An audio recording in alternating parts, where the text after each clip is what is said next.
Hey guys, it's from Dusk Till Sean here. Just wanted to give you some of my feedback on the Rainbow Six Siege beta, which was meant to start the other day, but as you may be aware, it was delayed due to matchmaking issues. I finally managed to get some time with it tonight, and sadly, I just don't think it's that great. I played one of the earlier betas, and I tried to go into this with an open mind, but whatever changes they've made, it's still an aggressively mediocre game in my opinion.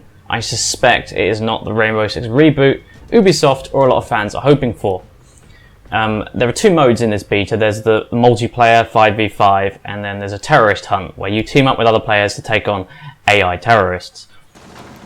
Now, I will start by saying that the multiplayer aspect does one thing right. It does it really well, and that is the sense of tension, the feeling that, especially if you're defending something that is going to be attacked, that your guys are getting whittled down from 5, that the walls are coming in.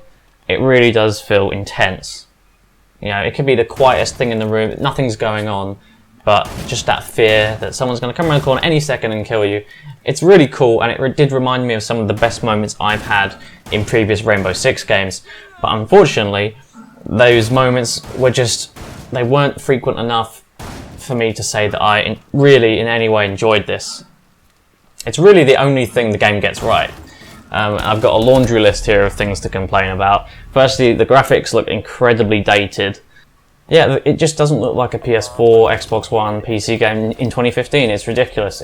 The frame rate is really inconsistent. You know, it feels like it dips into the mid-20s at times. I can't confirm that. I haven't found a way to do that, but it was noticeably low frame rate as I was playing. The controls are also a massive problem for me. They're very, very floaty when you're trying to shoot terrorists. It just goes all over the place. It's very frustrating to play. Other things, okay, this may not be a problem to Rainbow Six hardcore fans, but you still can't jump, which I personally don't like. I think it's silly that in a game today you can't just press X and jump. It's stupid. It makes the game artificially more difficult in a really, really lazy way. In addition, that regenerating health is in this game. Not a fan of that. I think it's ridiculous that it's in there. It really takes away from the feeling of realism and intensity if you can just crouch by something and you're okay. It's silly. Also, there's a real lack of versatility, which I discovered just from playing this game for say the first 15 minutes. Say if you have to protect a room and you kill a terrorist who's trying to get in the room to take something. Why can't you then climb out that window and scope out the area for other terrorists?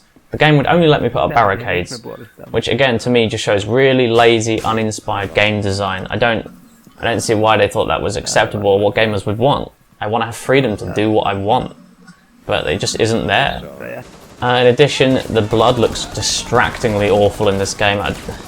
It's some weird, like, bright red hue. It just looks horrible. It's really unrealistic. Again, in a game that should be all about authenticity and grit, it just isn't at all.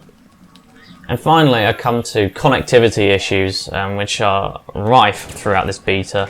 I know that Ubisoft insists that this won't be the same with the actual release next week, but considering how close we are to the game coming out, and given Ubisoft's reputation for fucking over gamers, are you really prepared to spend your money on that? Because I'm absolutely not. I will not be buying this game on the strength of this beta and the previous one.